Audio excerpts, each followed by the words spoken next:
আমি যখন প্লান্টিক শট মারতে যাই, আমাকে যখন হায়ার করে নেওয়া হয়, অনেক দামি একটা শট ছিল। ভাগ্যের কি নির্মম পরিহাস, বারের উপরে লেগে যায়। খুব সুন্দর একটা শট মারছি। আমার শটটা আমার কাছে খুব ভালো লাগছে, তো কি আর করার,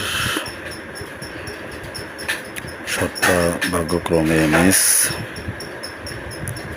তাই আফসোস করার কিছু নাই।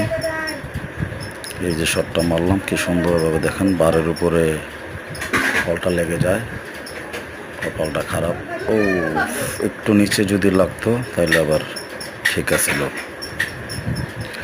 এই শটটা মিস হওয়ার কারণে অনেক টাকা ড্যামেজ দিতে হয়েছে।